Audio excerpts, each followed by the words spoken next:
Hello, hello, hello, hello. Welcome, everyone.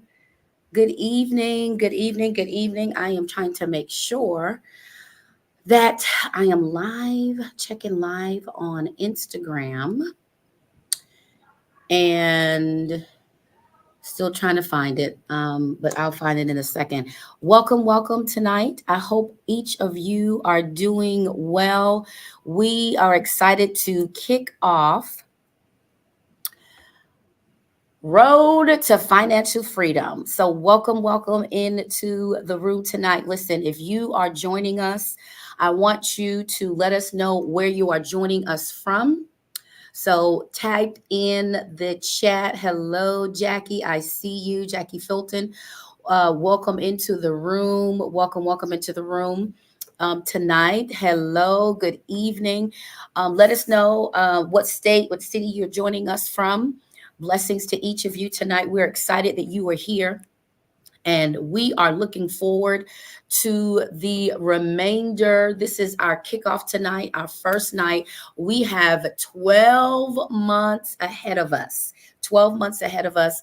And we are excited. We are excited. So come on in the room, share the broadcast. We are going to be jumping in to all, excuse me, all the great content and what the Lord and how the Lord has helped and blessed this family as my husband has led us into financial freedom. So, good evening. I see you all chiming in. Hello, hello, Cairo, Georgia. All right, we welcome you. We welcome you. I wanted just to share, many of you, if you have not, let me add this. I'm gonna add this bit.ly link in here. So hopefully many of you have had the opportunity to get the document that we're going to be walking through. Hold on one sec.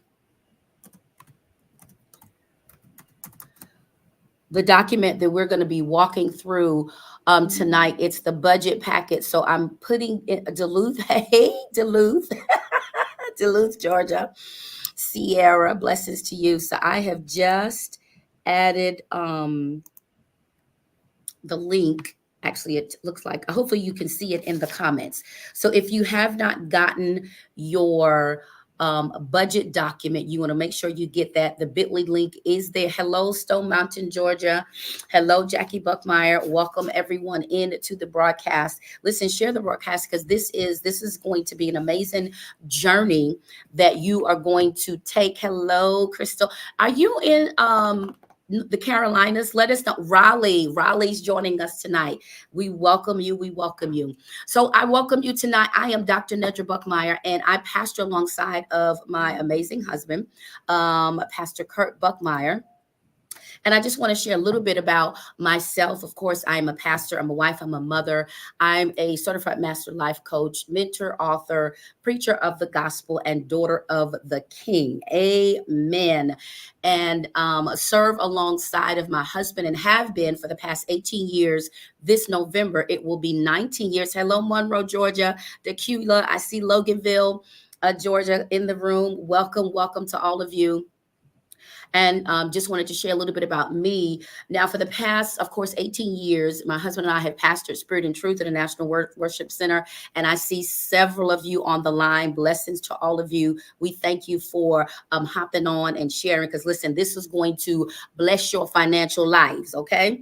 And so my husband, we were on Prophetess Carla's broadcast a couple of weeks ago, and so many people was like, oh, oh, we've got somebody from Dallas. Hello, hello, Miriam, North Dallas, DFW area. When's the workshop? When's the workshop? Now, we as Spirit and Truth have been asking for quite some time, but we are glad that Pastor is now live and actually wanting to impart the wisdom that he has learned from his financial acumen and how he has brought us from being almost $70,000 to $100,000 in debt. This was several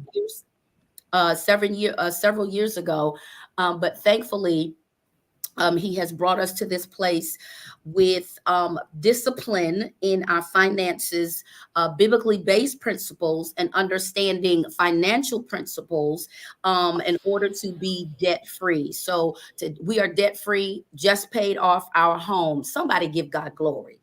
Somebody give him glory, because it's, you can absolutely do it. And so I am so thankful for the wisdom of my husband and how he has led us and how he has covered us and taken excellent care of his family. So he is not a novice to business. He's been an entrepreneur for probably 20 plus years, and has been in the real estate investment area, but buying homes and things of that nature. And so we are thankful for what the Lord has, where he has brought us from. Hey there, our cousin is on. Hey, you see, from now you're in Tampa. Kendrick, thank you, Kendrick. Blessings to you. Yes, so he wants to be able to share and to impart this knowledge and this wisdom to help you. And what I love is that he wants to walk you through. It's not going to overwhelm you at one point in one time, but walk you through month by month to be able to get you to the other side. Somebody type in the chat, get to the other side as it relates to your finances. So this is a tremendous blessing. And people would pay thousands of dollars for this, but as Pastor, I will allow him to share in a few moments. But I just wanted to welcome you to the broadcast, to the road to financial freedom. And this is an empowerment series. When you empower somebody, you give your power away, and that's exactly what Pastor is going to do tonight. So let me just say this: the dates are included in the document, your budget document. If you clicked on that bit.ly link, the dates of hey Anthony, all the way, are you in California? Hey Anthony Jones is on. Blessings to you.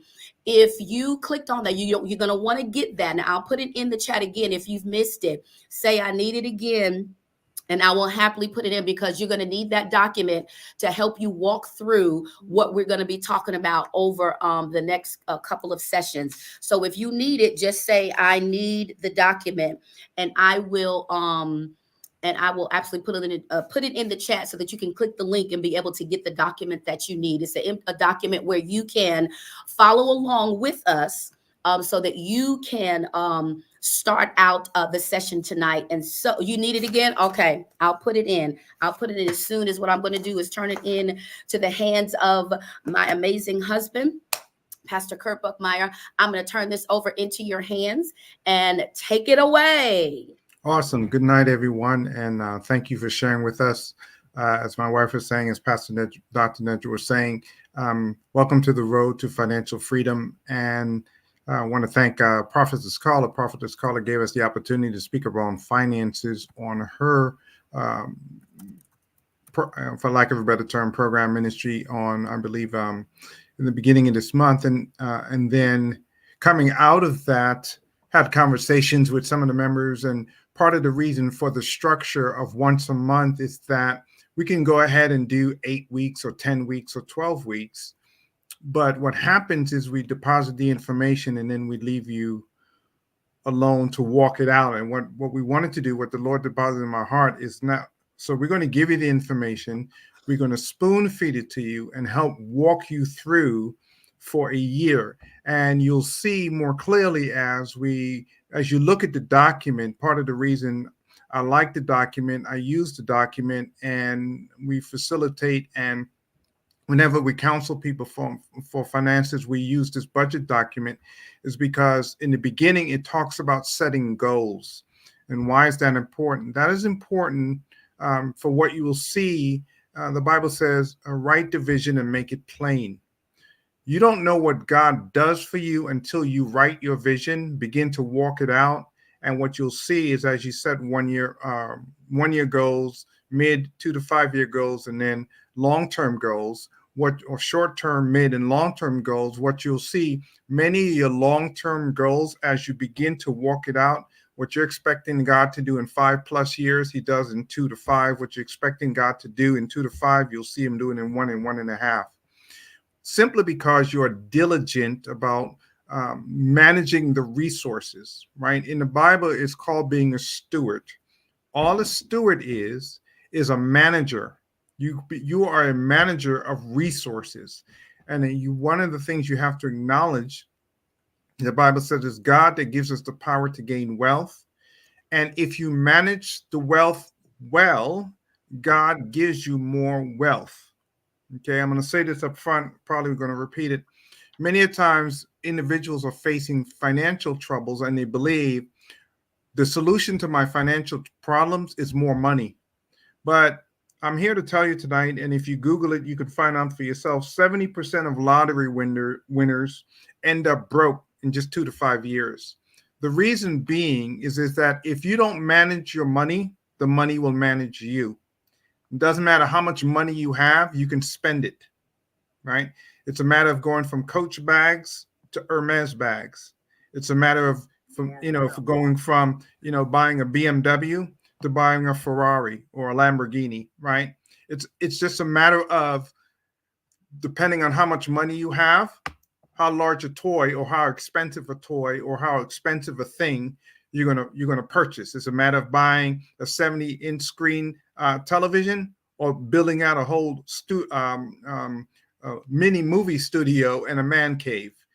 It all depends on how much money you have, and I guarantee it does not matter how much money you have, you can spend it. And we see that with athletes, we see this with lottery winners. So what we want to teach you for these next 12 sessions is how to manage your money and how to going from a consumer in the society in which we live, the capitalistic society. We are stylist consumers, and your mindset as a consumer is every time you get money in your hands, the first thing you think about is how you can spend it. One of the things you have to learn and get comfortable with is having money, right? Having tangible money in your hand without the itch to spend it. That's how you accumulate wealth. Wealthy people have money that they do not spend. They invest, right? And allow that money to make money for them. One of the things you'll hear me say when we talk about finances, the difference between the haves and the have-nots is the haves save first, spend what's left over, and the have-nots spend first and then try to save what's left over, and there's usually nothing left over.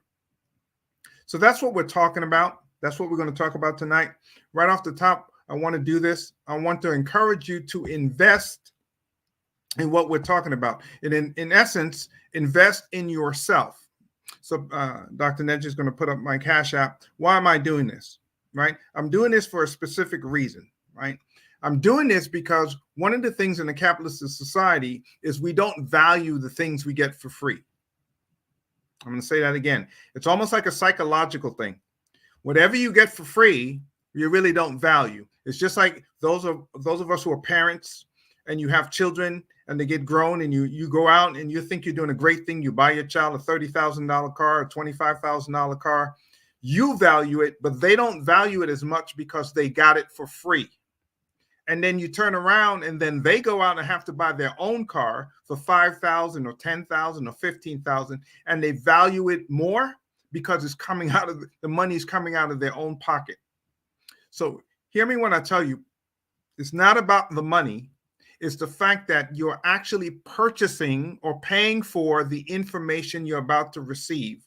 You're more apt to follow the instruction if you've paid for it. And it doesn't have, I'm not asking you for a whole lot of money. No, you invest in you, right? You invest in you so that psychologically you understand that you're paying for the information you're about to receive, and there is some value to it. Because easily you can pay $100 an hour, $150 an hour, $250 an hour for a financial counselor, right? A financial advisor to give you some of the same information that you will be receiving, right? I know the information that I'm about to share with you works because I've been teaching finances for over 2 decades. And I've seen people retire comfortably off of the information that I've shared with them. You heard my wife's testimony about some of the things we have done. So we're not speaking theory or theoretical to you. What we're doing is speaking from the experience that we have. So we know this will work, and we're trying to help you get to where you want to be. So we're going to go ahead and go into the session. The first lesson that we're dealing with today and tonight is budgeting, right? Why budgeting? Because budgeting is the foundation for your finances. Every corporation, those of you who are in corporate America, if you are a department head, you're a director, a VP, all right, a CEO, in your department, the corporation has a budget, then your department has a budget, right? It's one of the challenges for us as individuals, no matter where you are, and we understand the individuals, about 45 of you who are sharing with us right now, we're all on different levels financially. You're all in different places. But fundamentally, before you build a house, you have to have a solid foundation, right? When you write the vision, you have to you always start from a specific location.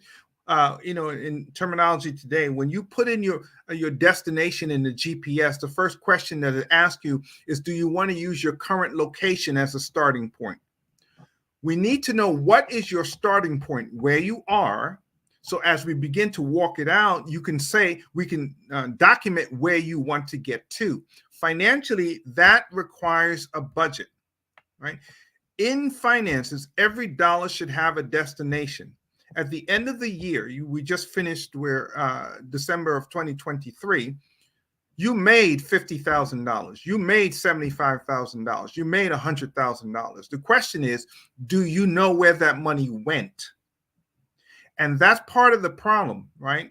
Part of the problem is that money comes into your hands and money leaves your hands, but you don't know where the money went. You didn't make any decisions. Many of us we're on autopilot. The money is already spent before we get it. We have no control over it. What we're trying to do is we're trying to wrest control of our finances. We're trying to gain control of our finances so we know when money comes in, where the money goes. Okay. And in order to do that, you have to have some kind of documentation. So there are many budgets today. You can get a budgeting app. You can get a budgeting Excel spreadsheet, but we're going to use the one that I used back in the day, old school, analog. We're using a paper budget, and you'll see as we walk through this, you'll see exactly why we chose this. So we're going to go ahead and start for the lesson on tonight. And we're going to go ahead and share the document, the budgeting document. Hopefully you had the opportunity to download it with the bit link that Dr. Nedra has supplied. Can we share the document so it shows up on the screen? We're working through this.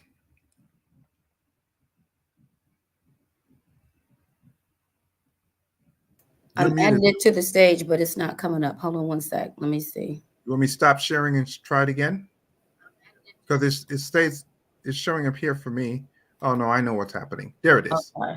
That was my fault. That was not her fault. Okay, so I had it minimized on my desktop, and I had to maximize it. So hopefully, if you have the link, it'll open in a PDF, but we're going to walk through it tonight. And part of the reason why we like this document, because it goes a little beyond just the standard budgeting. So it starts off for you, they're talking about the 4 steps of establishing your financial plan. So you want to set goals.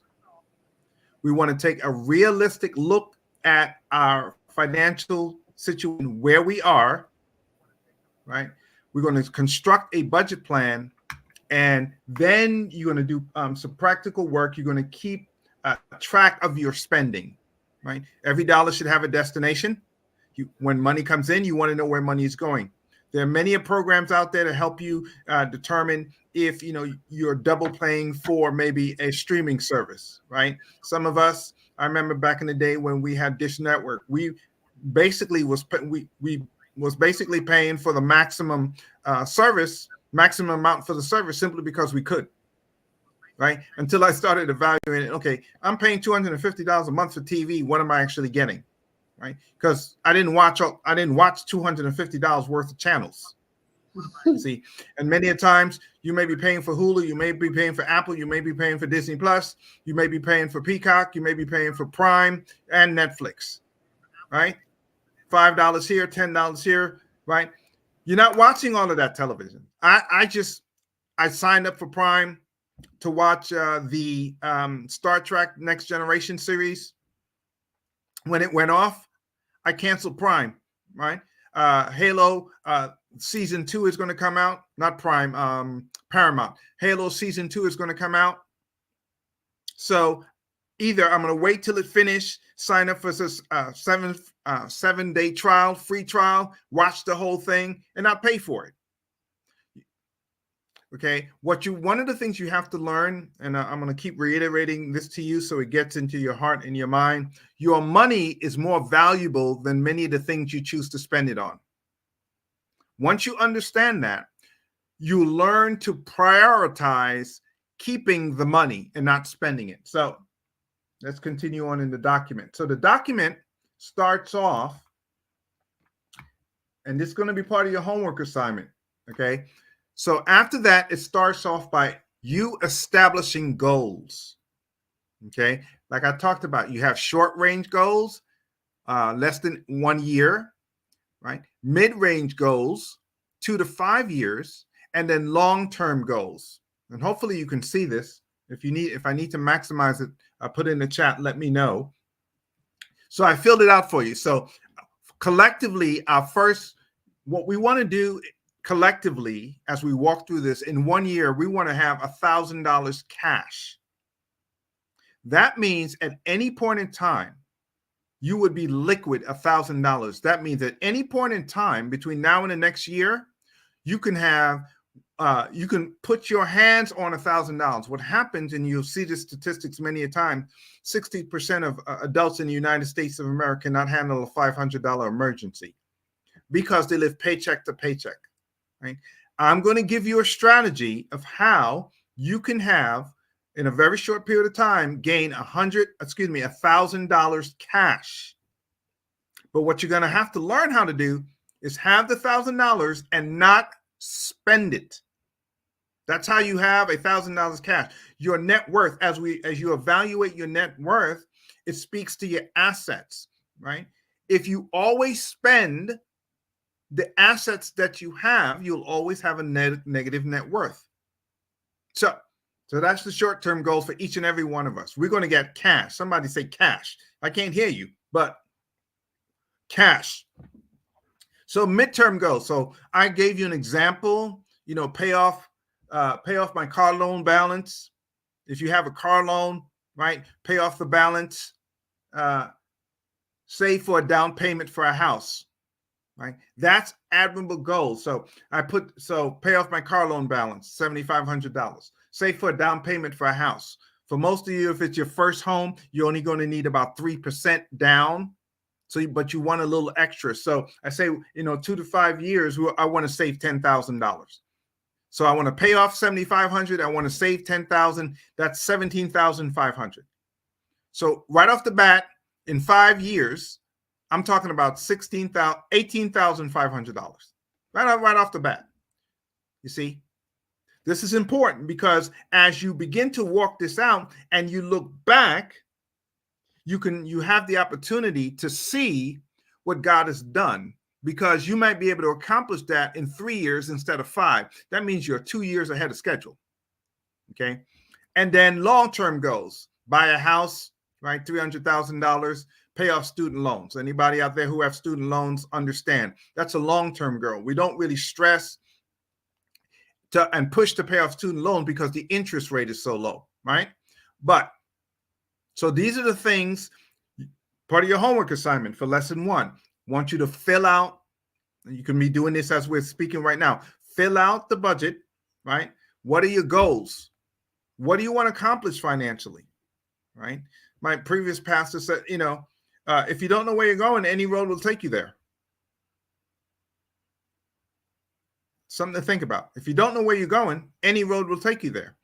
What is your financial destination? What are you trying to accomplish financially?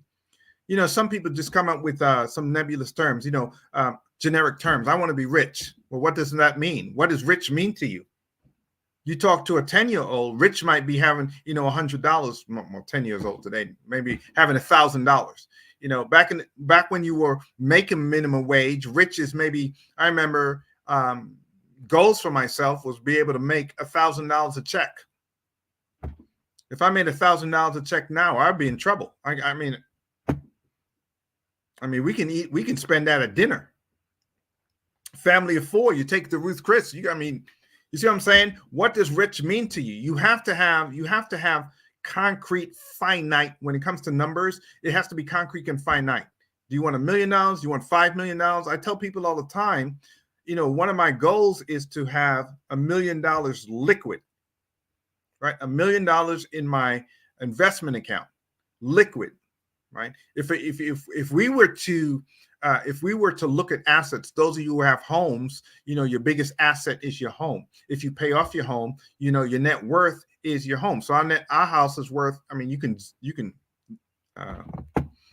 look up our house. It's public. So our house is worth about $600,000. So our net worth at a minimum is $600,000 since we just paid off the house, right? But I can't get easy access to that capital, right? So for me, what I want is in my mind, technically on paper with assets, we're millionaires, but I don't know. That don't make any, it doesn't do anything for me. I don't have $1 million cash, right? I want to be able to go down and get a suitcase and put $1 million in it. Like the rappers do, show the money. Everybody has their goal. But that, in my mind, that's when I'm a millionaire. When I have the cash on hand. Oh, but so this is the exercise. Okay, so we're moving on. We're doing good on time. We're moving on. And this is another reason why I love this budget, because it gives you budgetary guidelines. And this is something many of us probably have never seen or never been told before. And this is why I like this, is because this budget is a secular budget. It's not a biblical budget, right? But one of the things you have to understand when it comes to finances, right? Many of the financial principles are biblical. So you see the first thing here at the top, right here, is the 10% savings. In the church, we call that a tithe. And what I communicate to my congregation, what I communicate to them is the Bible speaks about a tithe, 10%, giving 10% unto God. But what we don't talk about and what the church doesn't talk about is you tithing to yourself. The first thing the budget says is all of us must save 10% of our income through our working lives. All of us must save 10% of our income through our working lives. So how can that be manifested? Right now, if you work on a job and they have a 401k and they give you, if you save 3%, they give you a 3% match, take it. Take it. That's 3% of free money. That means you're already saving 3% of your income. You just have to save another 7%. Okay. Never pass up free money, right? Because think about this. You're saying, well, I can't afford that. What you're doing is you're not just losing, you're just not paying your bills, but you're losing 3%. Somebody, for every dollar you save, somebody's giving you 30 cents. So you're not just negative on the dollar, you're negative $1.30. Whatever the max is, that's what you take, because part of the strategy, remember, if you keep doing the same things you're doing, you're going to keep getting the same things you're getting. You're already in debt. What I'm trying to do is put you on the projection to get out of debt and be debt free. And my mother used to say, sometimes you have to take 2 steps backwards or 3 steps backwards in order to take 2 steps forward.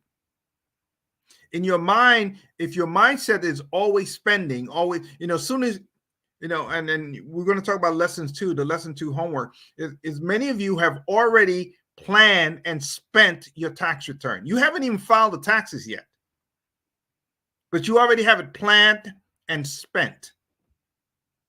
See? And then part of the reason I wanted to start in January, I told my wife this, is I wanted to start the financial class before you filed your taxes. Because what we have to do is when your taxes is an opportunity for you to get for some of you, 2,500, 5,000, a significant amount of money in your hands. And if you already have it spent, if you already say, I got this bill to pay, you already know where the money is going, right? You're thinking as a consumer. And all you have to do is think, if you just save that tax return and do it for the next 10 years, if you get $5,000, you just save it, never touch it, put it somewhere where you can't get at it. Do it for 10 years, that's $50,000 you have saved. Otherwise, you've just spent $50,000 in bills and you have nothing to show for it at the end of the 10 years. And that's the difference. The difference is prioritizing self and prioritizing savings. And that's what you don't do. You don't prioritize savings. So the budgetary guidelines talks about 10% for savings, 20% for transport. That means, if you're a follower of Dave Ramsey, he will tell you in a heartbeat. He'll evaluate your budget. And if you go out and buy a $30,000 car and the car is 30 to 40%, if you're paying more for a car than you're paying for rent, or in some close proximity, is you're overspending for the car. Many of you knew I drove a Porsche. And I got rid of the Porsche because in my mind, I wanted to sell the Porsche while the Porsche still had value. And people were more upset that I sold the car than I was because it was a lovely car and they loved the car. But I'm thinking finances. I'm thinking economics. I had a love-hate relationship with the Porsche because when you have to pay $6,000 to get the brakes replaced, and I remember paying $6,000 for buying my sons when they were younger. I paid $6,000 to get them a brand new SUV. Well, not a brand new, a used SUV, a used quality, nice SUV, and I'm paying $6,000 to get the brakes done. The only reason I kept the car so long is because I got so many compliments. So the compliments help soothe every time I had to go to, and you're talking about a Porsche, you take a Porsche back to the dealer. So what I'm trying to get you to understand is you have to make some hard decisions. If your vehicle is outside of the 20% range, or your transportation is outside of the 20% range, you might want to seriously consider, right, downsizing, getting yourself a quality point A to point B car, right? If you're paying $525, my Porsche is $525 a month, right? If you're paying that for a car, you see what I'm saying? That's a significant portion of your budget. I was able to do that because my kids were out of college, and basically the money I was sending to my kids while they were in college, they were out of college now, so I can take the money and spend it on myself. Right? So percentage-wise, you have 10% saving, 20% transportation, 20% all other expenses, 50% of debt, and 35% on housing. Okay, this is how your budget should break down. More than likely, it's not breaking down like this if you're living paycheck to paycheck. More than likely, your budget is out of whack. Now, I understand there's some individuals like myself, seniors like myself, who may be on here who have 20, 30 years of employment, and they've come through on the other side, right? So this may not pertain to you in terms of, the negativity aspect of it, but we still want you to bear this in mind, because hopefully you can take some of this information and pass it on to your kids or your grandkids, right? So this is the budgeting breakdown. So when you get to the next page, we try to get an accurate assessment of where we are. Okay. So basically, how much money you make, and I put here my net income for the month is $3,350, right? $3,350. So I'm trying to give you an example. And then you do the estimates, and then you do the adjusted. When you actually see what's going out, you make the adjustments. But this is important.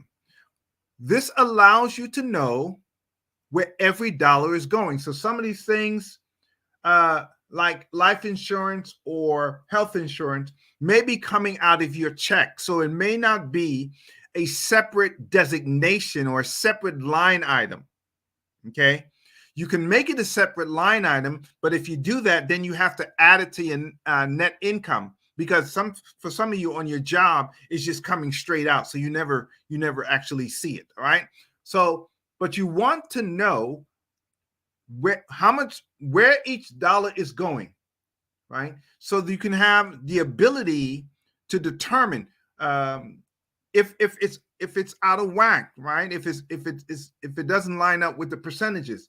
One of the things once you see on paper, you may not think about it when you're spending money, but once you see on paper, like insurance, one of the car insurance, one of the things you should always be doing on an annual basis. Many a times, I don't know about you, but sometimes they raise our insurance for no reason.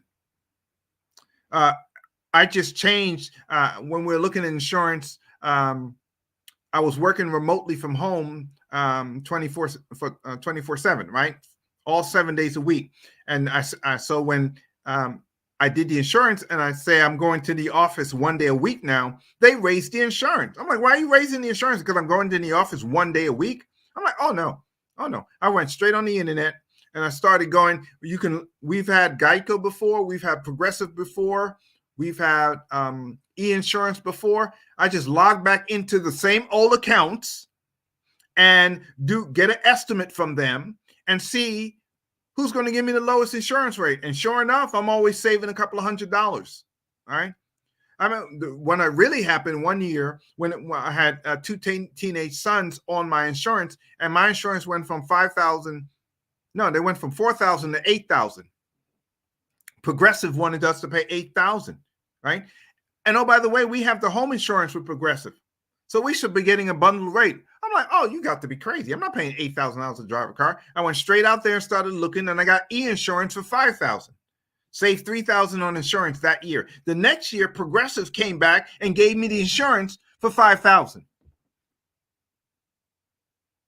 You got to understand, it's your money. And many a times we just accept. We just accept what's being offered to us. And you can't do that, right? You can't do that. What you have to do is you have to understand your money is more valuable than the thing it's about to purchase.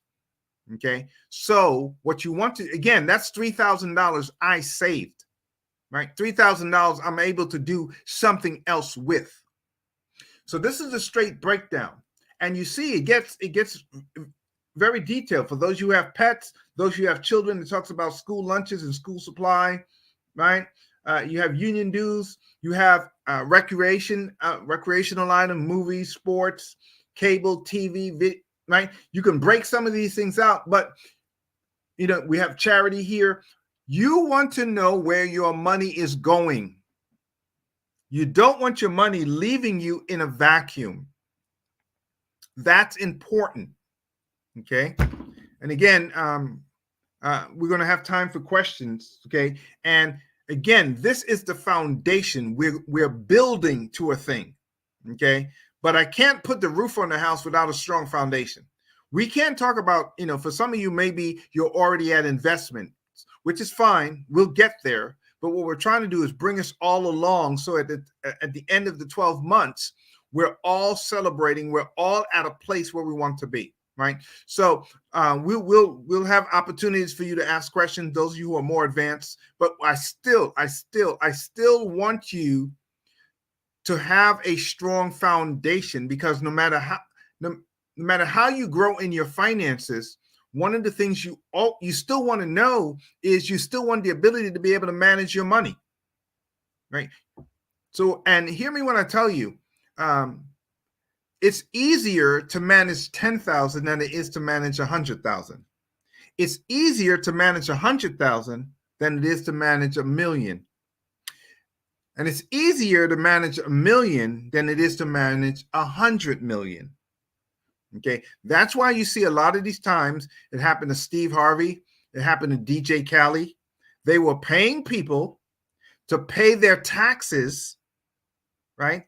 and they weren't trying to avoid paying the taxes. No, they were doing the right thing. They hired people to do the job. Come to find out, the people never did what they were supposed to do, stole the money. So Steve would write the check, the company cashed the check, never paid the taxes. Steve never followed up with them till the IRS came knocking at his door, and now he has to pay twice. He already paid, the company didn't pay it. Now he has to pay the IRS. Same thing with DJ Khaled. Look it up for yourself. You think you can just, well, I'll just hire somebody. No, you hire somebody all you want. You hire somebody all you want. Okay. But when you're still liable, you're still responsible. The IRS is coming after you. And if you don't know how to manage finances and you put your 100% trust in somebody else, if you can't even read the reports, right? If you can't even follow up to say, okay, yeah, I see they cashed the check. Okay, give me the receipt from the IRS saying that it was paid. So you want to be able, you are a manager. You have to be able to manage your finances. Many of you manage finances for other people. You manage finances for companies, right? You have a budget on your job, but you don't manage your own finances. It should be a sin and a shame that you're managing finances for a job and you're living paycheck to paycheck. That should not be the case. So what we're trying to do is give you the tools and the principles in order to be able to do that. And I guarantee you, I'm telling you, this is what I did, right? And periodically you look at it to make sure everything, is remaining the same. You have to be able to manage your finances. So this is your expenses. Right? This is where your money is going. The next thing is you have to deal with your debt. Right? So, and we're going to talk about this, right? We're going to talk about, because one of the things, your 2 to 5 year goals should be debt free, right? Debt free, number one, debt free from credit cards. Number two, debt free from your car. And then finally, a 5+ year goal is debt free with your house. Okay, you don't know what peace it is to be able to get paid and don't owe anybody. You don't know what peace it is to be able to, to get paid and not have to go look to see how much money you have left over. Okay, and we're going to talk about you people who allow these companies to take money directly out of your bank account. Don't do that. Don't do that as minimum as possible unless you're getting some benefit from it. Okay, so like some plans, like my cable provider, the internet, right? They do direct debit, and by doing direct debit, you get a reduced rate. Don't allow people just to take money out of your bank account for no reason. You should be getting some kind of benefit from it. Why? Because that way you control when they get paid. Okay. Some of the things we're going to talk about is going to help increase your credit score, right? Do you know? Check and see your mortgage payment. Those of you who have homes, I never paid my mortgage payment on the 1st. I paid it on the day before they charged me a late fee, because I am not negative. I'm not late. I'm not technically late. Okay, I'm not technically late, so it has no adverse effect on my credit score, right? I managed my money. I sent out, right? I used, I used to pay bills with the bank. So I set up the payments. I sent out the payments. Or for some things like my credit card, I go to Chase. I go online. I set up the payment when they can come and pull it out of my bank account. I remain in control. I tried to explain this to my children. I tried to explain this to my son. He signed up for a Planet Fitness, and they went and took the money out of his account when he wasn't expecting? Or have you ever had this? They took more than they were supposed to. They take it, and you got to wait a week or two for you to get it back, or more, right? And now you're trying to figure out what you're going to do, and you're mad at the people because they took your money. Don't give them access to your money. Okay? Remain in control, manage your money. Okay? So again, these are our debts. So we're going to talk about getting out of debt strategies. Okay? In about 2 months, we're going to talk about getting out of debt strategies. There are things you can do, especially there are things you can do to get out of debt that will help you build your credit score and make you more desirable to creditors without having to pay. That I don't want to offend anybody. I don't want to offend anybody because I know there's some people out there who may work in the credit repair industry, but you don't have to pay somebody to repair your credit. All you have to do is manage your credit, manage your money yourself, and do the exact same thing they would do. All they're going to do is call your creditors to see if they can negotiate to pay down the credit score. You can do the same thing. I've worked with people. I've told this is all you got to do. They've done it. And they came out way ahead because they didn't have to pay somebody to do it. And oh, by the way, you are educated in the process. If you're behind right now and you have people calling you, right? You have bill collectors calling you. Here's the strategy. Number one, do not, ditch them. Pick up the phone, talk to them. And this is what you're going to tell them. I want to pay you in full. The debt collector, all they want to hear, they think you're a deadbeat. They think you made a bill and you cannot and will not pay it back. What they need to know is that you're willing to pay it back. Are they willing to work with you? That's really all it comes down to. The person on the other line is a human being. They're in debt just like you are, right? And many times, especially if it's a long outstanding debt, they'll take pennies on the dollar because, they may have bought the debt for pennies on the dollar. So imagine you owe them $10,000. They bought it for 10 cents on the dollar, and you'll offer them 30 cents on the dollar. They're making a 200% return on the investment that they made. Okay? And you're going to pay somebody to call them up to make the same proposal you can make. Negotiate. Okay? You're going to get on there and you're going to negotiate. You're going to negotiate. You're going to pray. You're going to ask God for favor. Right? You're going to get on the phone. Right? And you're going to speak to them man to man, woman to woman, woman to man. And you're going to be about business. What do they say today? You're going to stand on business. The Bible says, in business be men. That means be upright, right? But you're going to stand on business. Right? So we're going to work this thing out together, and it's going to work. I'm not telling you stuff I haven't done. I'm not telling you stuff I haven't told other people to do, and they have done it. It works. Okay? So we're going to put some strategies in place.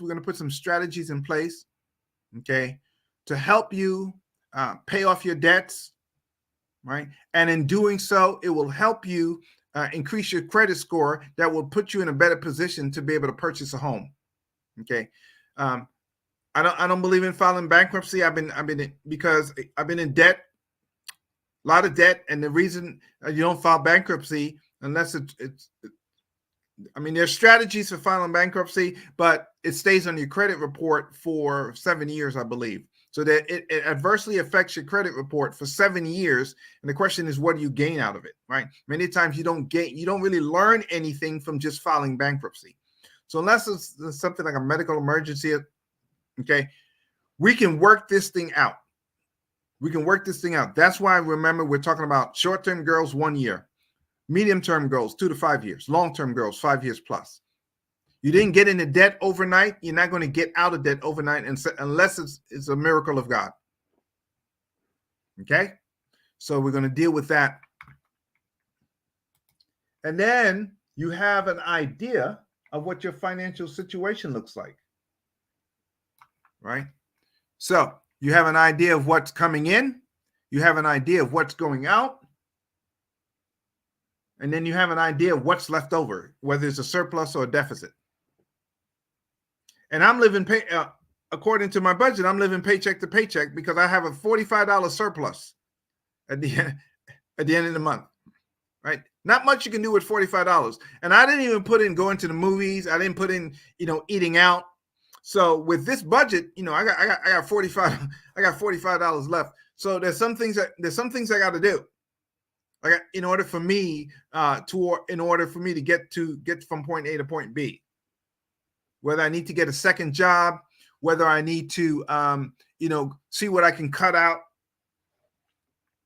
And I'm going to go back to, I'm going to take a step back because it just came to my mind.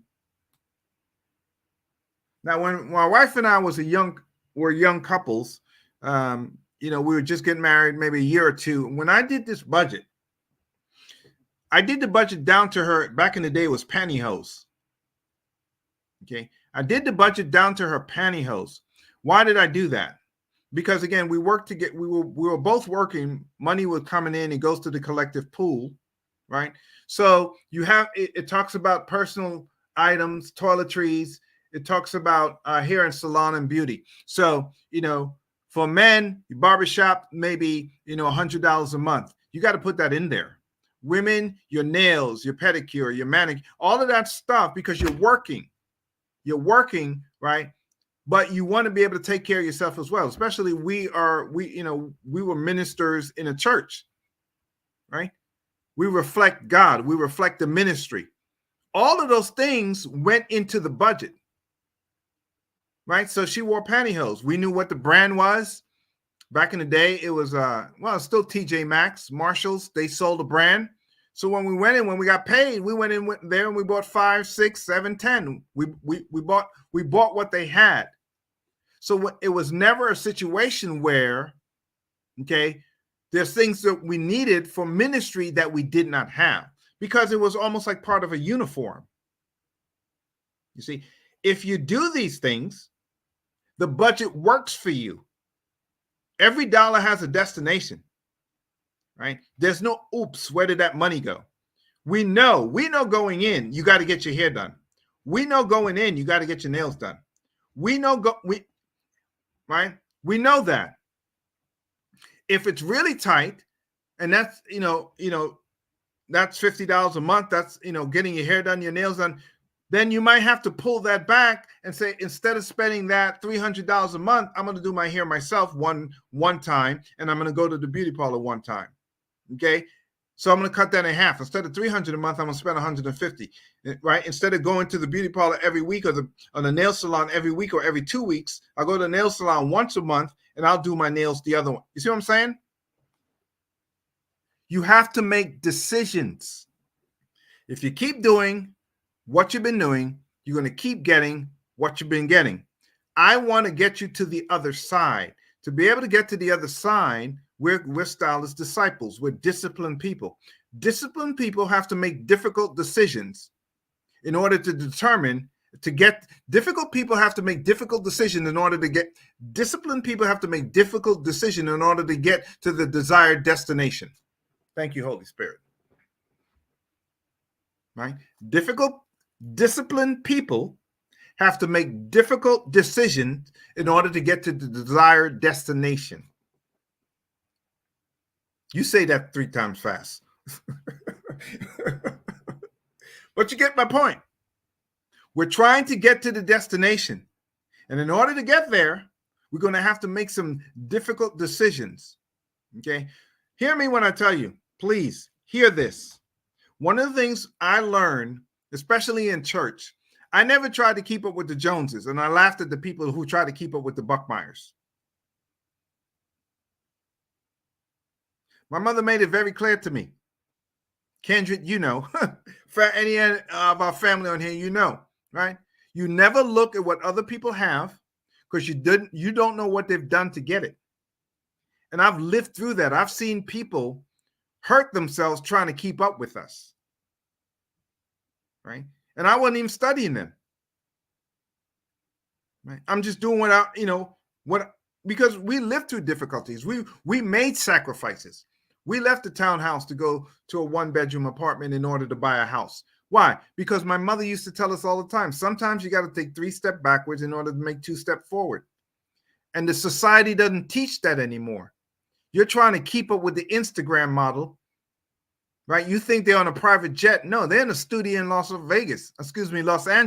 They paid $150 for a photo shoot, and you think they're on a private jet. You're trying to keep up. You're trying to keep up with a lie. That's why so many people are depressed, right? I don't worry about what other people have. I do what I want to do. I spend the money I have. I try to enjoy the life that I have, right? And I had a really good example with that. You hear me talk a lot about my mother because my mother was our example, right? Your grandmother, back in the day, they saved their money before they went on a trip. The trip is paid for before you go. You don't put your vacation on a credit card and then when you're paying it off for the next 5 years. So no, you pay it off before you go. So when you go and come back, you are debt free. And if I can't do that, we don't go. We don't go. Okay. Disciplined people make difficult decisions in order to get to their desired destination. And what we're What we're walking through tonight is helping you to make those decisions so we can get to the desired destination. Okay.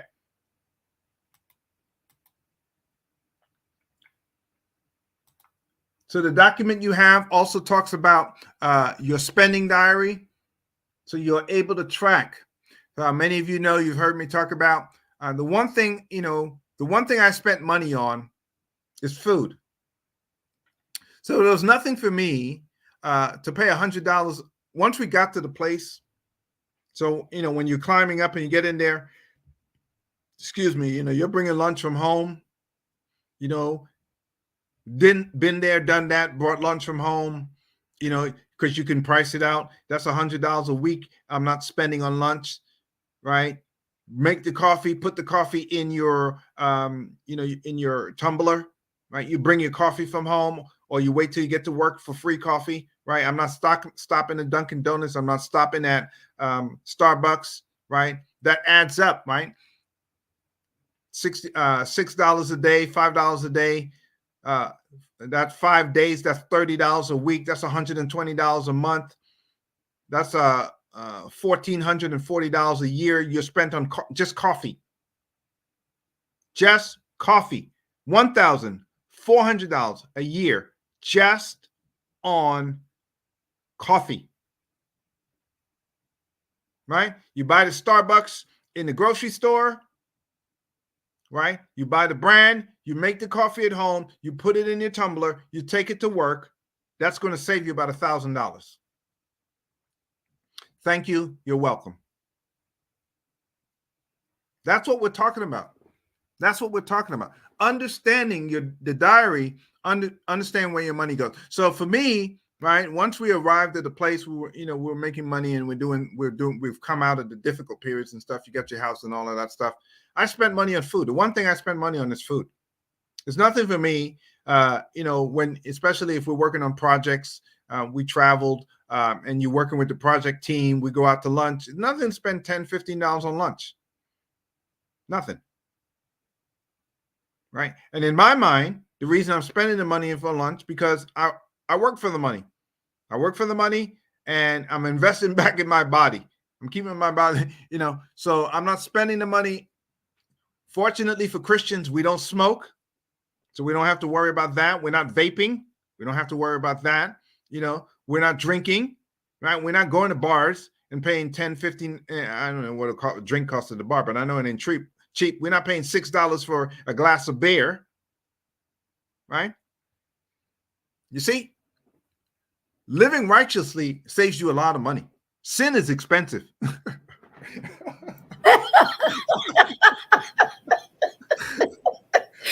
Don't think about that.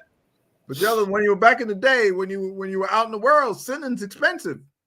One of the members says, they like to go out. Yeah, going out is expensive. We're not even talking about gas, right? But all of that is factored in. All of that is factored in your spending diary. So you have an idea. You have an acute idea of where your money is going. Okay, you're managing your resources, and that's the for what I presented to you. Those of you who download the packet, there are 2 other pages in the packet. Those who download the budget. Let me pull it out here. There are 2 other pages that I like. It talks about 10 basic rules for money management. It talks about planning, setting financial goals, know your financial situation, develop a real budget, don't allow expenses to exceed income, save, pay bills on time, distinguish the difference between wants and needs, use credit wisely, and keep a record of your daily expenditures. Paying bills on time is important. Some of us, we're not on top of, we have the money, it's sitting in the bank, but we're not on top of when the bill is due. If that's the case, you set up bill pay with your bank account, right? So you can set it up whereby bills are paid out. So just in case you miss it, right? Just in case you forgot about it, right? If your utility bill is due and it's normally $50, you can set it up where you're paying $50 a week. $50 a month. So if you miss it, at least you sent something in, right? So paying bills on time is important. That affects your credit score, and distinguishing the difference between needs and wants is huge. One of the challenges we have, and you have to be 100% truthful with yourself, is many of us are just grown adolescents. We see it, we want it, we buy it. That's all it comes down to. We have no self-control over our finances. What we're trying to do tonight is put us on a path of gaining control of our finances. So lesson number 1 is the budget. Your homework from coming, and after this, we'll take questions for those of you who have any. Your homework is to fill this out. You got 30 days to do it. Do it. We can't build upon it unless you have a firm foundation. You have to know what's coming in. You have to know what's going out so you can begin to make those decisions. Write this down somewhere in here on the back, right? Disciplined people make the difficult decisions in order for them to achieve the desired destination. Okay, so that's lesson number 1. I'm going to give you a preview of lesson number 2. Lesson number 2 is, as you're listening to me, please do not file your taxes. Do not get the refund. Do not spend a check. Do not take an advance against it and pay somebody to loan you the money for you to go out and spend it until we have our next class. Our next class is going to be on February. It's the 4th Tuesday in February. That's going to be February 27th. 27th. We're going to talk about the short-term goal of getting to having saving $1,000 or having a positive net worth. We're gonna have a strategy for your return. Okay. And we're going to, instead of just getting it, spending it, and at the end of the year, we have nothing to show for it. Okay. We're going to get it and we're going to begin to put it to work for you. So you get out from being paycheck to paycheck. One of the challenges of being paycheck to paycheck and not having emergency fund on hand is that whenever an emergency comes, you end up using the credit card, or you have to borrow it for somebody, or have to run to the church. For those of you who are members of the church, if you're at least a member of Spirit and Truth International Worship Center, at least you have a pastor who loves you, cares about you, and will help you. Not every pastor is like me. True. Not every pastor is like me, even if you're a tithe-paying member. Not every pastor is like me.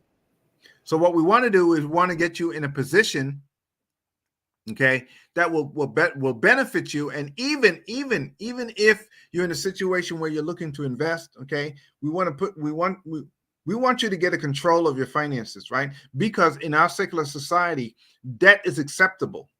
And the challenge with debt is many a times you're paying off your debt and you don't realize because of the interest.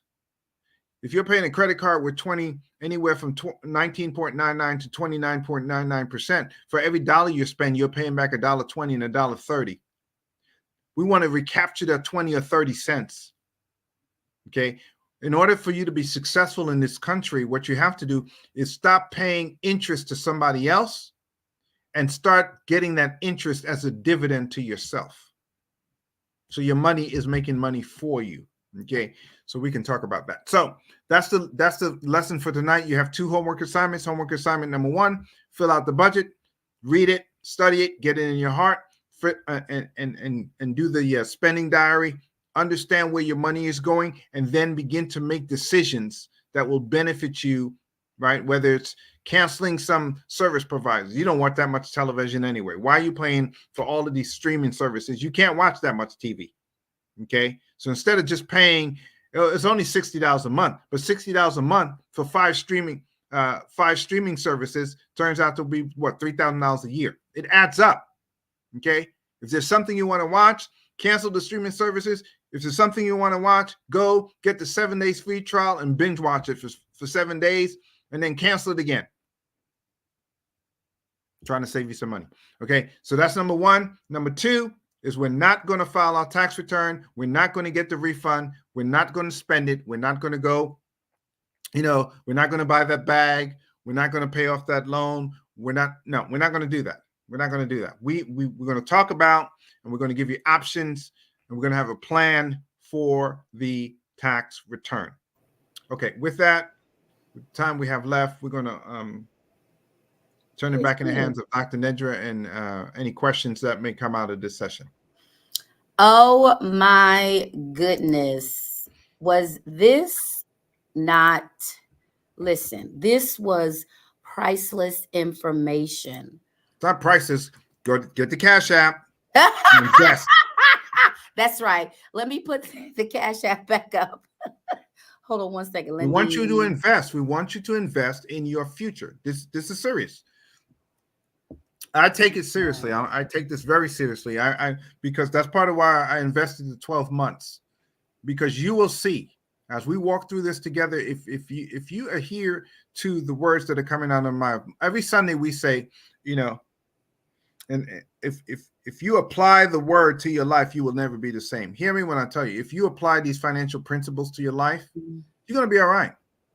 You're going to be on the road to where we are. Amen. Well, listen, I'm so proud of my honey. We have not actually shared a space and a stage like this, except for when we're pastoring. So this is amazing. You get to see the brilliance of Kurt Wendell Buckmeyer. Wendell, that's my name. It is. British. Kurt Wendell Buckmeyer. And I am a proud wife in how he has taken care of this household. So I'm so thankful for the wisdom and his discipline in providing for this house. And many of you were not, yes, Elder Belinda, our secret is out. Our secret is out. Listen, I'm getting ready to put already in the atmosphere, honey, that they get ready to call your name, honey. Your name is being mentioned in rooms that you have not walked into. Absolutely. The wisdom and how freely you give. Listen, can I tell you all tonight? Yeah, Wendell. That's his middle name. That's what the W stands for. That's what the W stands for, yeah. That's what the W stands for. It's British. So he has been an amazing, I forgot what I was getting ready to say. He has been an amazing blessing to Spirit and Truth, and how he's giving here and pouring here selflessly. This is what he does on a continued basis in the house of God and in his own personal house and in other houses. Okay. So the houses that he's willing that he's always willing to share. And I honestly believe that is one of the reasons why God has blessed our household so much, because we are givers. The Lord spoke that I remember many times over us that there would not be a need or a lack. Now, we did when we first got married. Oh my goodness, I came down with a job. Pastor was looking for a job, and the bill collectors were calling. We didn't have enough money, honey. We didn't, but we made it work. We kept tithing. We kept being honoring God's house. And I'm so thankful. One of the major accomplishments of this year is that we paid off our home. Somebody put some shouting emojis in the chat. Shouting emojis in the chat, because that is a huge accomplishment. And so I'm very proud of how he has led this household financially, spiritually, and I'm thankful for you. Let me tell you, you're in some great hands. You are in some great hands. And so I want you to know that the replay, there's some questions coming, honey. Stop talking about me. Yeah, no, stop talking about me and see if there's any questions. Well, listen, I can talk about you. Okay. I know. Let me see. Okay, I don't see any questions. If there's any questions, listen, type them in the chat. Okay. I'm gonna gather them. I have my phone here. So listen, if there are any questions in the last remaining minutes, we definitely want to entertain questions. But I wanted to let everyone know that the replay, of course, will be on Facebook, but the replay, you'll probably be able to find it easier on my YouTube channel. So connect on my YouTube channel is Nedra Buckmeyer, and I'm going to number the session. So this is session 1, and as we continue on, it'll be session 2, session 3. So you'll be able to recap when if you miss one, if you need to go back, or if you need to, even if you've watched it and you want to go back and gather some information, you can absolutely do that. So remember that. Also, I want to let you know that they will be monthly. So our next one is February 27th. Now you could be typing in your chats, your questions in while okay, good. I do see some coming through. Want to just make you aware that in October, because of travel for us, it will be the 3rd Tuesday. So that's October 15th. And then in December, it won't be the 4th Tuesday. It'll be the 3rd Tuesday, which is the 17th. But all of that information was provided when you clicked onto the bit.ly link to get your budget document. And we will make sure that you have that information as well. We captured your email addresses so that we can broadcast information to you as needed. So let's see there.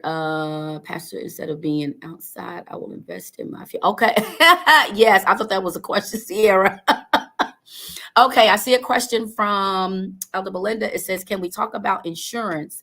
Ours went up. Should we consider separating car from house to save? Okay, so real quick.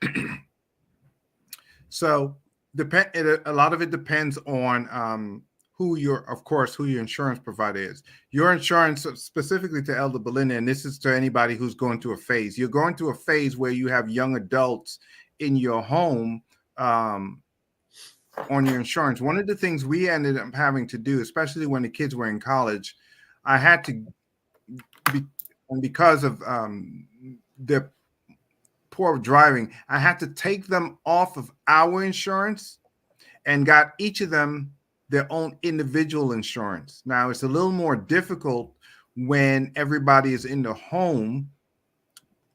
But what you do is, from a car insurance standpoint, you go, and like I said, so if you're in Progressive, you get a quote from Geico, or you get a quote from the General. You get different quotes, right? And you make sure you're comparing apples to apples. Make sure you're comparing the liability insurance. Make sure you're comparing the collision insurance. So for my kids, right, when they were younger in their teenage years, I didn't buy them expensive cars.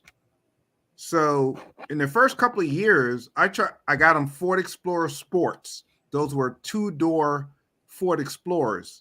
And I got them that, number 1, they were built like tanks. Number 2, I can go to the junkyard to find a part. Number 3, I'm paying anywhere from $2,500 to $4,000 for the car. Okay. So I was able to pay that cash, save up the money, buy cash. But then I did not have to have full coverage on the car. So that lowered the insurance sum. The challenge is when if they have a car and they have a car loan on it, number one, you have to have full coverage. So again, because you have to have a collision, that raises your insurance rate as well.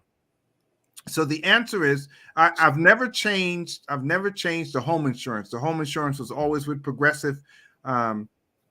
But Progressive is, because they talk about bundling, Progressive was supposed to give me the best car rate. And I talked to the Progressive insurance agent. I'm like, how is that even possible? You're supposed to give me the best rate, but here Geico is beating you by a couple of hundred on the car rate. And if I bundle with you, and they're like, yeah, I don't understand it either. So the answer to your question, okay, is you have to shop around and try shopping around with them on your insurance, and try shopping around with them with their own insurance. I'm just going to let you know, especially with insurance companies, it's all in this. They all have the same information. So when you try to separate them out, they're going to challenge you because they live in the house. Mm-hmm. Okay. But when when Christian went away from school and Andrew went away from school, because they're away, I was able to separate them. Okay. So that's what you would try to do. Try to see if you can get a better deal with bundling. Number one, try to see if you can get them separated. Number two, and just try to see if you can get a better deal. Number three. But the bottom line is because because of the phase that you're going through. And this is important for all of you parents out there, especially those with young children. Once they get to that driving age from 15 to 25, your insurance rate's going to go up. Mm-hmm. It's just nothing you can do about it. So just be prepared for it. Okay. Want to say a shout out to Angela Santone. She is an amazing shero of mine. Welcome to the broadcast. And also, I feel honored.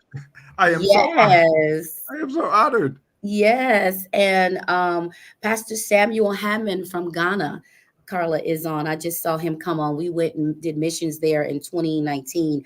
Hopefully we're able to go back soon. Blessings to you, Pastor Samuel. Okay, so there is another question. How do you start budgeting when you're behind the 8 ball? See, again, the budgeting, if you look at the budget, it says if you're at the end, it says, do you have a surplus or a deficit? All the budgeting does is let you know what's coming in and where it's going. So then you can make informed decisions. So you're already behind the 8 ball. All you're doing is documenting how far behind the 8 ball you are.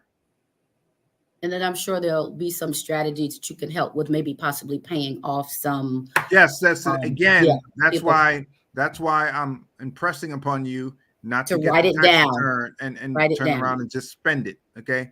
Yeah, you're behind the 8 ball. Okay. So the question is, how far behind the 8 ball are you? Are we $50 behind the 8 ball or $500 behind the 8 ball? Okay. Mm-hmm. And if that is in fact the case, then you have to make decisions when it comes to debt and when it comes to bills. So, certain things you cannot miss. And there's certain things you cannot miss for a prolonged period of time. Mm-hmm. So if lights, gas, water, those type of things. It's remarkable to me as a landlord how many people choose not to pay their rent.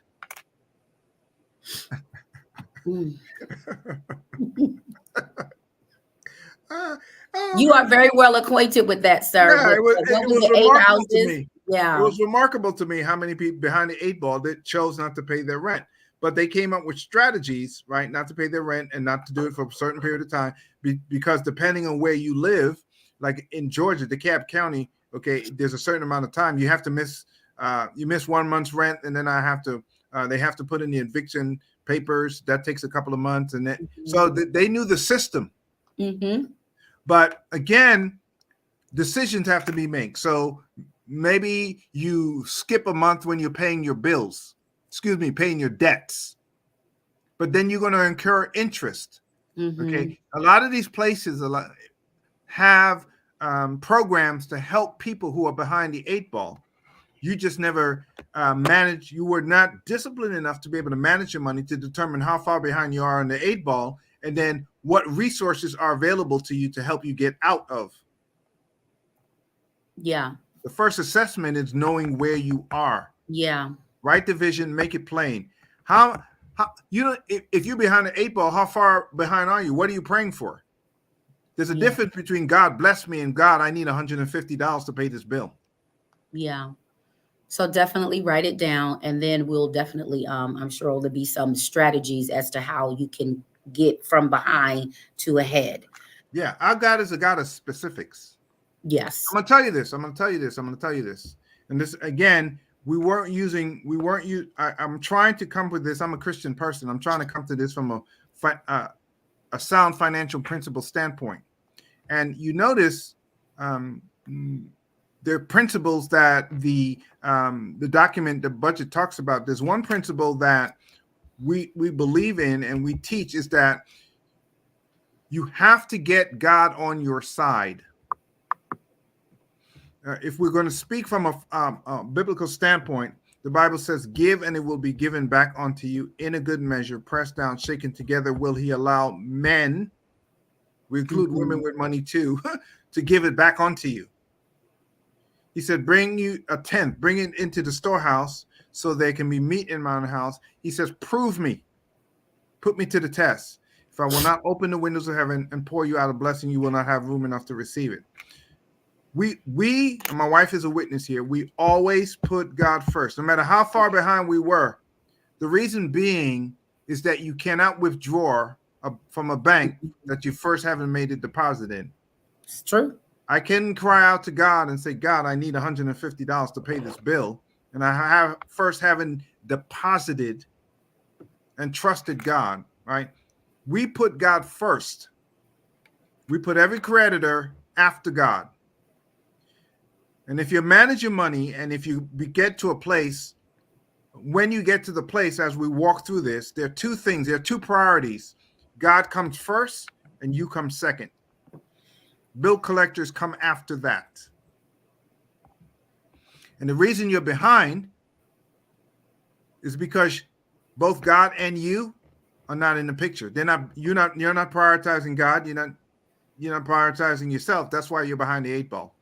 If you prioritize God and prioritize yourself, you would never get behind the 8 ball. And that's what we're trying to walk you to. That's what we're trying to get you to. So now that you're behind the 8 ball, okay, and maybe some of us, some of this, Pastor Nedger, Dr. Nedger's put our communication information there for our emails. Part of why I wanted to do the 12 weeks is to be able to help walk you through some of this, because some decisions have to be made. Some of the strong decisions have to be made. Okay. When you're sick and you go to the doctor, and he, depending on how sick you are, will determine the level of medication you have to take. If you just had surgery and you're in pain, you get some strong painkillers, right? Some of these decisions are going to be very difficult. But what did I say?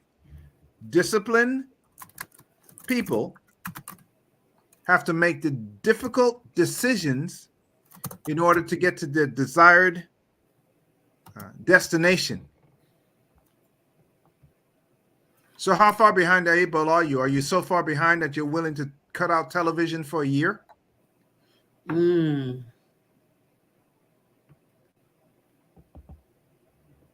That's the kind of decisions we have to make. Because, we went from Dish Network paying, like, at that time, I think about $165 a month to YouTube TV. And they kept me on the phone. And again, I just did this a couple of years ago. Once I realized what YouTube TV was all about, just to be able to save that $195, let's say roughly $100 a month. And because we were with Dish Network so long, the lady kept me on the phone for about an hour trying to talk me out. And I'm like, I feel you, but there's nothing you can do because you rent equipment. You can't beat YouTube TV because they don't have to rent equipment. And I'm like, I'm sorry. And they were trying to do everything, but they just couldn't win. You see? But I make decisions based upon my financial well-being. And if you're far behind, fill it out, see how far behind you are, and then make some decisions. What can you cut? Mm-hmm. Are you bringing lunch to work? Are you bringing breakfast to work? I couldn't even tell you the last time I ate at McDonald's. Okay. And it's not because we can't afford to eat McDonald's. I just go to Chick-fil-A. You see what I'm saying? But I don't do fast foods. See? It comes back to making those difficult decisions. What are you willing to cut out? If you're sick, if you're physically sick and your appendix ruptures, the doctor's going to cut it out to save you. And the question is, what are you willing to cut out to save your finances? Next question.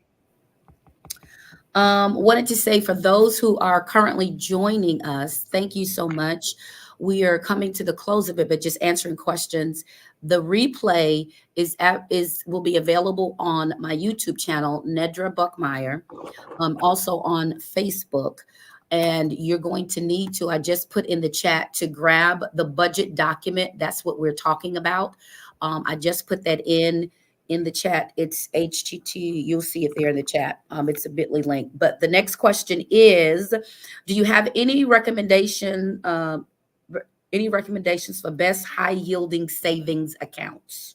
Yeah, I mean this. I know this is Sister Nancy's family member. I think her daughter. So I'm not a certified financial planner, right? So I can't make recommendations to you on investment strategies. Okay. What I can say to you is that do your due diligence. Remember, we're talking about, you are a money manager. You're managing your resources. Managing your resources. You're managing your money. So you do your due diligence in terms of what's best being offered to you, okay, from a reputable company, right? Like a Fidelity, a JP Morgan, a Merrill Lynch, a Wells Fargo, a solid financial institution, based upon the amount of time that you have to tie up. Okay, so there's a liquidity question there. So if you have the ability to tie up the assets for the amount of time, okay, and the other question is, what is the yield, right? Because if you're at the place where you're looking at investments, there are also opportunities. So you can buy a stock that gives you a dividend, right? That give you a quarterly dividend that will not tie up your assets for a specific period of time. But it depends on your age and the amount of risk that you're willing to take. So again, from a financial standpoint, I'm not a certified financial planner, so I can't in good conscience give you that advice. Okay. The questions I would be asking is what's the rate of return on the investment? How much time they have to tie it up? Okay. And what other opportunities? One of the things that, there's government. So I got a call from a from a stockbroker. He was talking about Dish Network. We're selling corporate bonds, right? For minimum investment of $25,000 for 6 months. He was guaranteeing a 7% return. Okay, once you have resources, okay, these are the opportunities that are made available to you, because Dish Network is trying to get into the streaming arena, okay, and they were selling the corporate bonds in order to raise capital in order to get in streaming, but it's a fixed return on your investment with a minimum risk. So I hear you when you're talking about, high yield savings, but if you're at that place where you're willing to invest, there are other things you might look into. What about government bonds? What about municipal bonds? Municipal bonds also have a tax benefit to them. So don't just get caught up. Don't just caught in this one aspect of investment. Expand and try to see how much money we're talking about. If you're talking about $1,000, $10,000, what's the best investment strategy for you for that money for the period of time you're looking to invest? Don't just focus on high yield investment savings. That would be my recommendation. Okay. Next question. Should you have whole or term life insurance? Okay, by choice, that's up to you. But the recommendation financial planners give is term. Okay, so my church knows I had a 20-year plan of term insurance, which is simply, for those of you who don't know, whole is like an investment apparatus whereby as you pay into the insurance uh, accumulates as well. And so we have those on our sons, and I still have one on my youngest son. So we had just a $10,000 whole policy on my sons in case of their untimely demise. Fortunately, that did not occur. So the oldest actually cashed out that, took that money, and used it for the down payment on the car.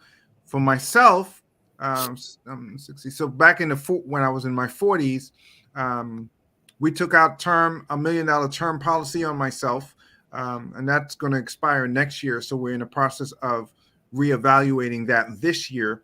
And we use term simply because the advisors tell you there are two strategies. Number one, you separate insurance and investment, right? That's why they recommend you do term. You separate insurance and investment.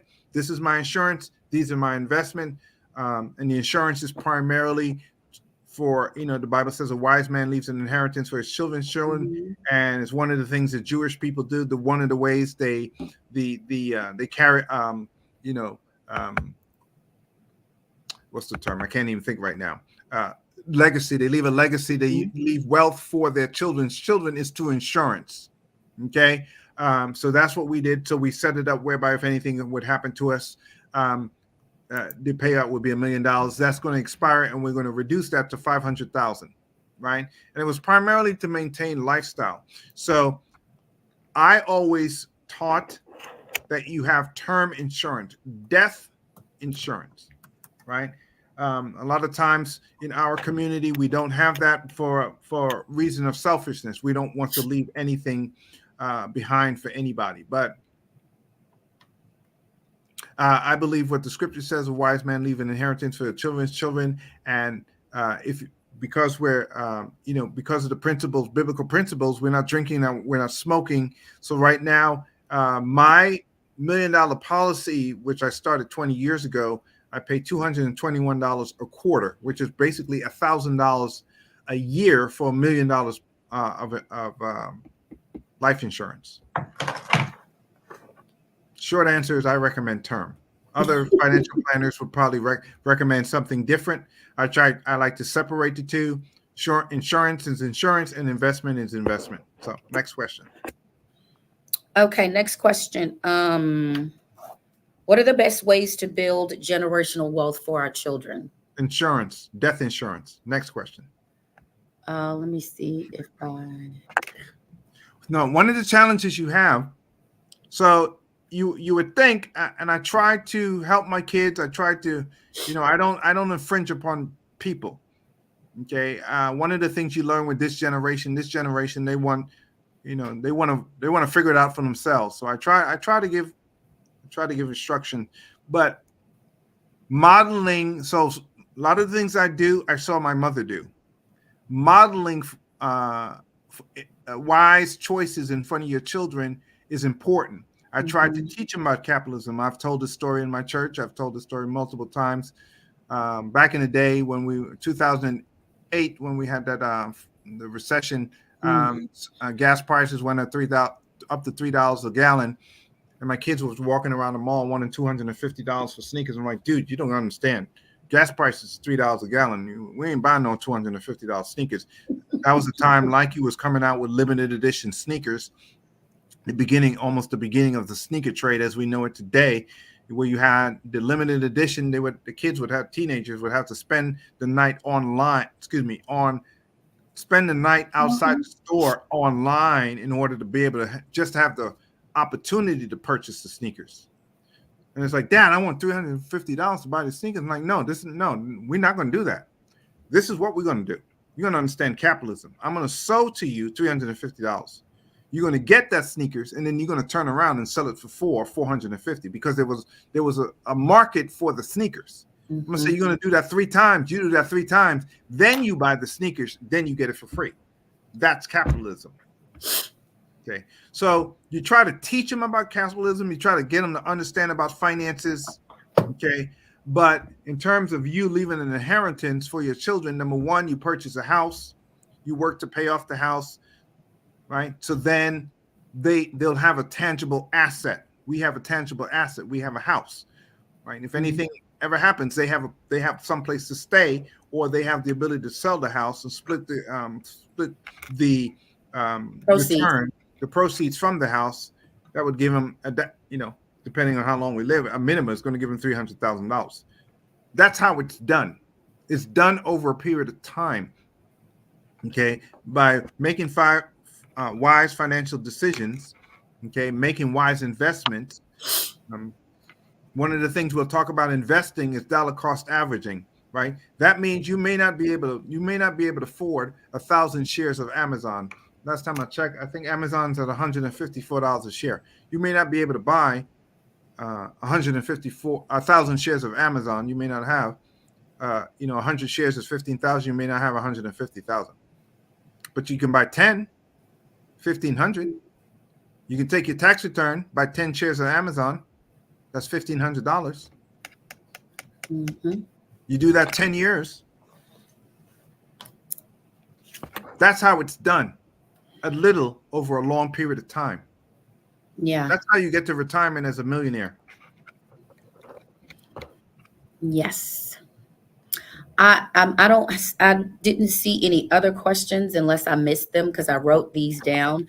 I do see several who have just joined us. Wanted to let you know that you can catch the replay, of course, here on Facebook, but also I just put in the chat, you can go to my link tree and join my YouTube channel, Nedra Buckmeyer, and all of the replays throughout our 12 sessions, which will be held monthly the 4th Tuesday of the month, except for October and November. And of course, those would be, as we're approaching them, we'll definitely let you know.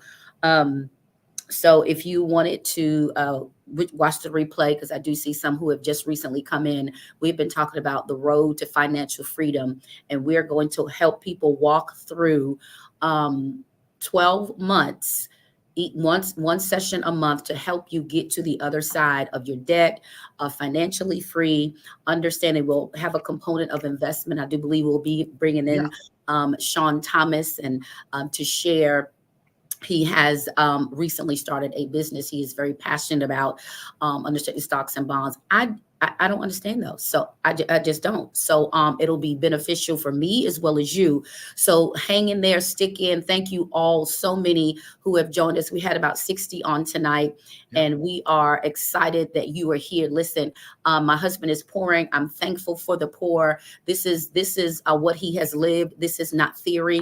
This is what we've lived, and we're thankful for what the Lord has done in and through us. So wanted to make sure that you're aware of that. And also, if you have not pulled down, grabbed your budget packet, because remember, your homework assignment is to complete the budget, to see where you are, what debt you have, what expenses you have, so that you can know where you are headed.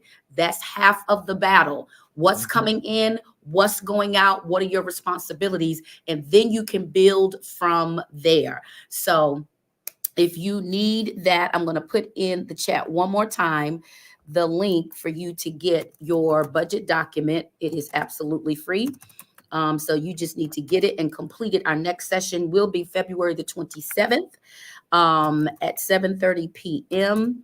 One question that we were going to ask is, do you guys want to come into a Zoom room, or do you want to stay on Facebook? I don't know. I'm not sure. I think this is it. I just put the link in. It's a bit.ly link. You can download your budget document with that link that I just typed in the chat. Retrieve that, print it out, and complete it. That is your homework. So when we come back in on February the 27th, we'll be able to move forward to the next step. Now, honey, what did you say we're going to be talking about next month? Well, next month, again, we're going to talk about what to do with your tax check. Tax return. Okay. Yep, tax return. And we're going to talk about strategies for getting out of debt. So definitely, if you know you've got some debt that you're trying to get rid of, to get out from underneath, you definitely want to be a part of that session. Again, replays will be available on the YouTube channel, of course, here on Facebook, but a lot of times it's not easy to find them on Facebook. So definitely go to connect with me and Nedra Buckmeyer on the YouTube channel, and you'll be able to get all of the sessions. They will be numbered. This is session 1, and they will be numbered going forward. Thank you, everyone, for joining, everyone for sharing. This has been an amazing journey and a great start to our next 12 months. We're going to have a celebration in January of 2025 for all that have walked through and have made the discipline and made the choices to get to the other side. So we're excited about that. We're looking forward as we navigate and move through. Actually, Prophetess Carla had put in the chat, she has coming up in March. I think Michelle is still on here. Michelle, if you could put the link on, or whatever information you have about the Great Collide.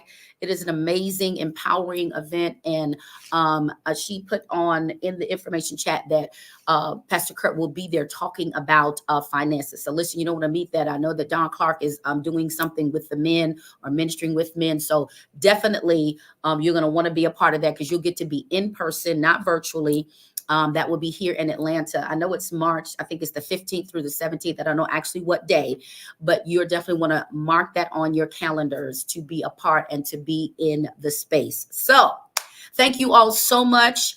It has been an amazing journey tonight with all the questions and all the interest in being a part. Listen, we're going to get our finances right. You're on the road 2024 to financial freedom.